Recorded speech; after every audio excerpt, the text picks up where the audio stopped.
Hi friends, कैसे हो आप लोग। स्वागत है आपका अपने channel math research centre Aryan पर। फ्रेंड्स, आज मैं फिर से लेके आऊँ आपके लिए काफ़ी ज़्यादा डरावना और भयानक स्टोरी। शीर्षक का नाम है शमशान घाट। मैं भी अक्सर हर रोज लगभग 10 से 12 चीता जलाता हूँ, पर मेरे साथ एक दिन कुछ ऐसा हुआ कि मैं उस दिन को याद करके सहम जाता हूँ। अक्सर हम लोग चिताओं में आग लगाते हैं और जब चीता जल जाती है तो सभी चिताओं की राख एक साफ सफाई करते समय झाड़ू से गंगा में गिरा दिया करते हैं। पर एक दिन शमशान घाट में एक डेड बॉडी को लेकर उसके परिजन आए। मैंने और मेरे साथी समीर ने उनके परिजनों को कहा, लकड़ी ले आओ और लाश को गंगा जल से नहलाकर इधर रख। उस डेड बॉडी के सभी परिजन लकड़ी लेने गए हुए थे। बस उसके साथ का एक ही व्यक्ति उस लाश के साथ था। तभी ऊपर से थोड़ा कपड़ा मुंह के पास से उड़ गया तो मेरी नज़र उस डेड बॉडी पर पड़ी और मैंने देखता ही रह गया, क्योंकि उस महिला की आंखें ऐसा लग रहा था खुल रही है और बंद हो रही है। मानो ऐसा लग रहा था कि आंखें लप लप हो रही हो और ऐसा लग रहा था कि शायद आंखों से आंसू भी निकल रहे हैं। मैं यही सोच रहा था कि ऐसा कैसे हो सकता है, क्योंकि आज तक हमने कभी ऐसा दृश्य नहीं देखा। अब उनके परिवार वाले अंतिम संस्कार करने के लिए तैयार थे और पंडित जी ने दाह संस्कार का क्रियाक्रम शुरू कर दिया था। तभी मैं समीर को थोड़ा किनारे लेकर आया और मैंने कहा, समीर, इस डेड बॉडी में जान है, क्योंकि मैंने खुद देखा है। पलकें झपक रही हैं और ऐसा लग रहा था कि जैसे सांसें चल रही हो। समीर मेरी बात सुनकर कहा, मदन, तू पागल तो नहीं हो गया है? कैसे बात कर रहा है यार, मुर्दा है वो मुर्दे में भी कभी सांसें चल सकती है क्या? हम लोग चीता जलाते हैं, आज तक तो ऐसा कुछ नहीं हुआ। मेरा दिमाग खराब तो नहीं है? चल जल्दी अब उस चीता को जलाना है। मैंने उस समय तो समीर को कहा, हाँ चलो। उसके बाद मैं अपने आप को समझा रहा था, क्या पता यह मेरा कोई वहम है। ऐसा कैसे हो सकता है? वहम तो हो ही नहीं सकता, क्योंकि 30 साल से ज्यादा जिंदगी मेरी बीत गई इसी शमशान घाट में सीता को जलाते हुए, लेकिन आज तक तो कभी वहम नहीं हुआ। फिर आज कैसे हो रहा है? पर फिर भी मैं समीर के साथ चला गया उस चीता को जलाने के लिए। उसके परिवार वालों ने उसको आग दी और हमने फिर जलाना शुरू कर दिया। लेकिन अब तक जिसको मैं अपना वहम समझने की कोशिश कर रहा था, पर तभी ऐसा लगने लगा कि उस चीता से रोने और तड़पने की आवाज आ रही है। मैंने तुरंत समीर से कहा, समीर, अब देखो मैं क्या कह रहा। इसके अंदर जान है, जिंदा जला दी तुम लोगों ने एक महिला। मैं जोर जोर से बोल रहा था। वहाँ उस डेड बॉडी के परिवार के सदस्य मौजूद थे और साथ ही साथ शमशान घाट में बहुत से लोग थे। और समीर ने मुझसे आकर कहा, मदन, तू पागल हो गया है क्या? कैसी बात कर रहा है? हम भी तो कर रहे हैं काम। हमें क्यों नहीं सुनाई दे रही है कोई आवाज? हमें क्यों नहीं दिखा कि वो पलके झुका रही है और उसके आंख आंसू बह रहे? तो तुझे ही क्यों दिखाई दिया? यार, तू तो शराब भी नहीं पीता, ऐसा क्या हुआ तेरे साथ? समीर अपनी बात जारी रखते हुए बोलता है, तभी कहता हूँ, घर जाकर रात को खाना खाकर तो सो जाया कर जल्दी। लेकिन तू लोग फिल्में देखते हो ना रात भर, कोई दिखेगी तूने फिल्म वगैरह या सपना देखा होगा कोई। समीर की बातें सुनकर अब मेरी आंखों से आंसू आने लगे, क्योंकि 30 साल से ज्यादा का समय हो गया था इस शमशान घाट में। आज तक मेरे साथ ऐसा कभी नहीं हुआ।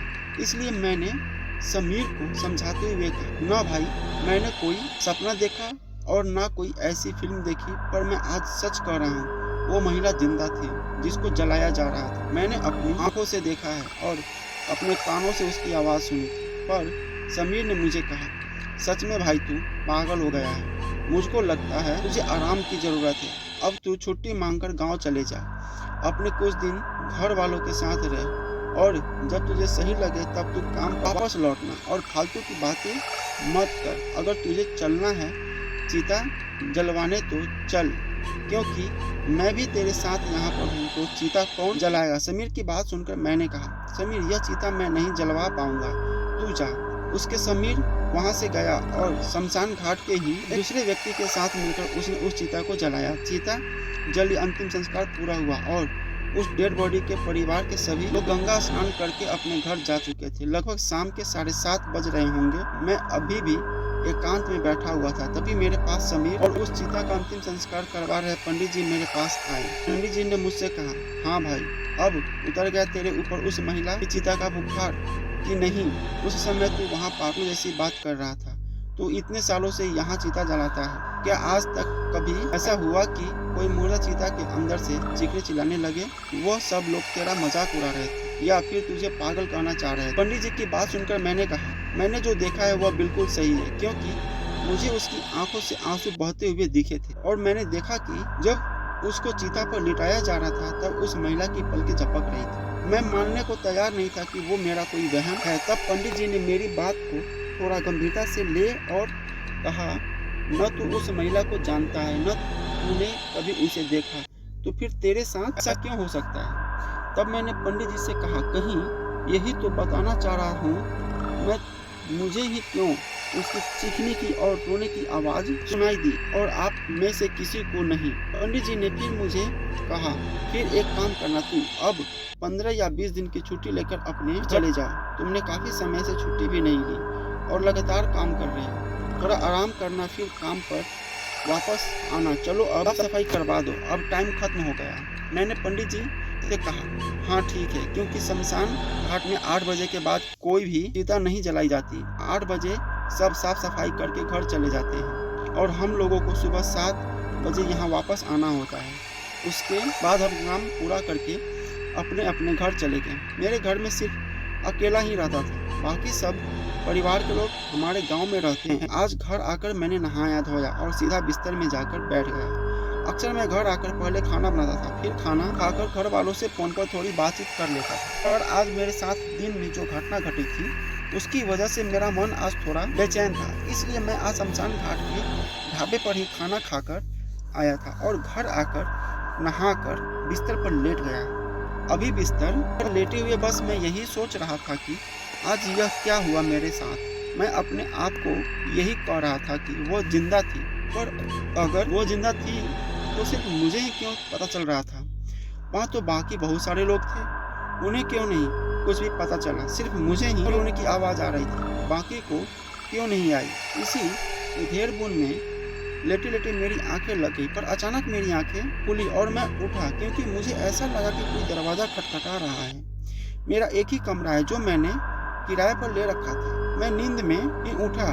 मैंने सोचा कि क्या पता किराएदार में से कोई होगा, कोई ज़रूरत हो किसी काम की। यही सब सोचते हुए मैंने दरवाज़ा खोला, लेकिन मुझे बाहर कोई दिखाई नहीं दिया। अंधेरा था। मैंने इधर उधर देखा, मुझे फिर कोई भी नज़र नहीं आया। मैंने बाहर की लाइट ऑन करी, पर कोई होता तभी तो दिखता। मुझे लगा क्या पता ऐसे ही कोई होगा जो दरवाजे को खटखटा कर चला गया हो। मैंने जैसे ही वापस अंदर जा रहा था तब मुझे ऐसा लगा कि जैसे कोई मेरे पीछे खड़ा है। मैं तुरंत पीछे घूमा, पर कोई पीछे नहीं था।